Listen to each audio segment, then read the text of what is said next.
Baiklah guys, podcast kali ini saya ingin bawa anda untuk berbincang tentang hantu Pontianak. Tunggu selepas ini.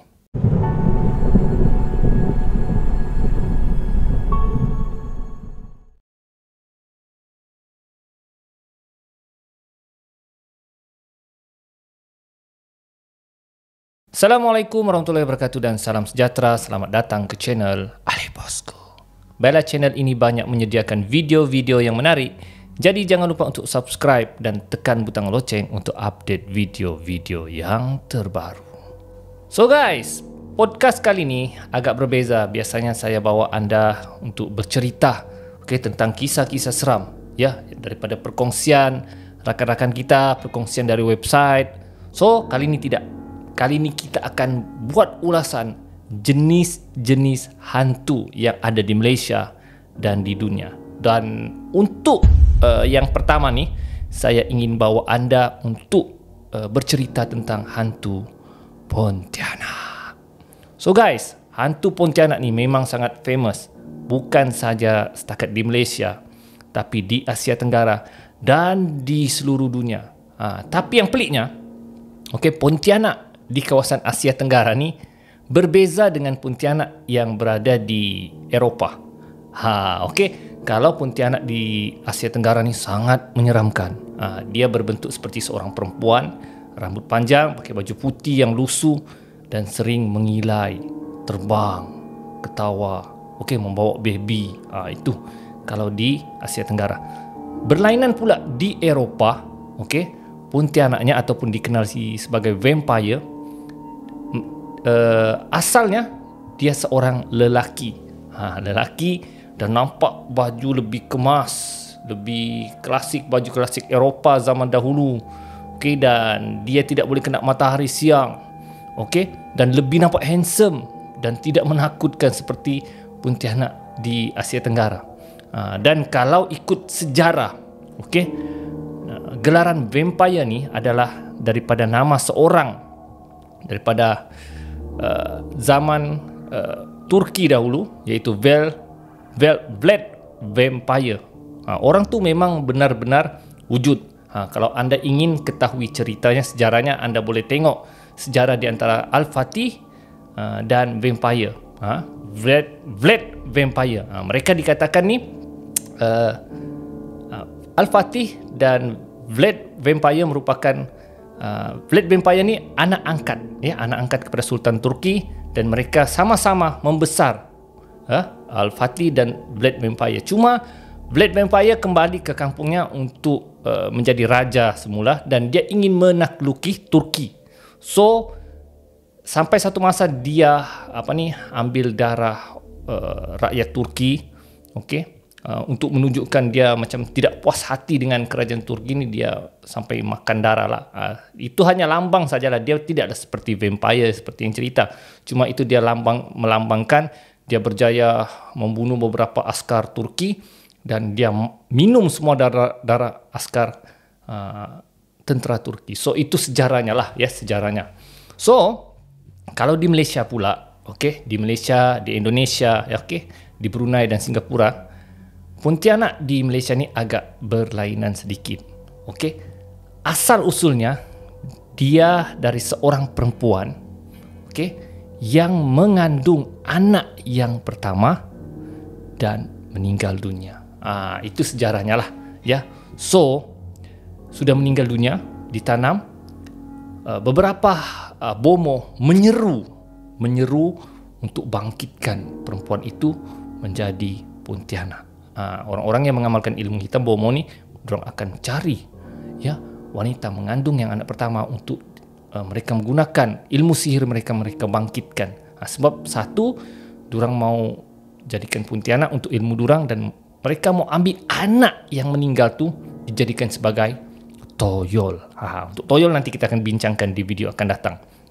So itulah, ikut sejarah lah. Dan ada sejarah juga mengatakan Pontianak ni dibunuh oleh orang, dan dia bangkit untuk membalas dendam. Anda boleh tengok cerita-cerita daripada kisah Pontianak dari Indonesia dari Indonesia. Banyak cerita-cerita yang sangat menyeramkan. Okey. So kalau di Indonesia terkenal satu pelakon yang nama pelakon tu Suzana. Suzana ni terkenal dengan lakonan-lakonan Pontianak. Masa 90-an dulu, lakonan Suzana ni lah paling digerun, paling ditakut. Okey. Suzana Malam Jumaat Kliwon, Sundal Bolong. So guys, masa zaman kami dulu itulah yang sangat menyeramkan. Kalau sekarang tengok tidaklah seram, nampak macam makeup dia nampak kartun. Tapi kalau masa zaman kami dulu, zaman masih lagi gunakan tape, so guys, memang sangat seram guys. Ya, hantu Pontianak Suzana ni menjadi igawan kepada orang-orang di sekitar Asia Tenggara, di Malaysia. Semua beranggapan Pontianak jenis sedemikian. Okey. Jadi sebenarnya Pontianak ini memang sudah lama, dari zaman P. Ramlee ni pun. P. Ramlee ada buat beberapa filem. Okey, dan ada lagunya juga ya, lagu, kalau anda pernah dengar lagu Pontianak daripada Husin Abu Hassan kalau saya tidak silap ya, lagu yang Pontianak. Jadi memang sudah lama lah ya sejarah Pontianak ni di Asia Tenggara. So seperti yang saya katakan tadi, ia adalah jelmaan daripada perempuan yang mengandung anak pertama, telah dibunuh. So dia bangkit menjadi Pontianak. So guys, antara filem-filem yang anda boleh tonton tentang Pontianak, anda boleh tonton seperti saya kata, filem daripada lakonan Suzana, pelakon Indonesia. Anda boleh tengok Malam Jumaat Kliwon, filem-filem yang saya sarankan tadi. Jadi untuk kisah Pontianak ni, ya banyak kisah-kisah yang saya sudah pernah kongsikan. Di antara kisah yang saya alami sendiri ketika saya berkursus di satu tempat resort di Tawau, saya telah diganggu ketika tengah malam. Saya pernah cerita ni, tiba-tiba datang seorang pekerja resort tengah malam jam 12, ketuk pintu kami dan bertanya apa masalah bilik kami. Ya, sedangkan jam 12 malam tiba-tiba pekerja tanya begitu, dan selepas tu elektrik mati, dan disitulah muncul Pontianak. Dan termasuklah rakan di bilik saya juga diganggu oleh entiti Pontianak. Dan keesokan paginya bila kami bangun, di luar bilik kami bertaburan bunga cempaka. Bunga cempaka, harum sundal malam, bunga harum sundal malam sering dikaitkan dengan entiti Pontianak. So kami menjadi terkejutlah dengan kemunculan Pontianak pada kursus kami yang alami pada waktu itu. So banyak lagi kisah-kisah Pontianak yang anda boleh lihat dalam Facebook, dalam website yang dikongsikan oleh orang ramai. So di antara ciri-ciri Pontianak di Asia Tenggara ni, dia seorang perempuan. Okey, rambut dia panjang seperti yang katakan tadi. Ya, baju dia putih dan sering mengilai. Ini trademarknya lah, trademarknya.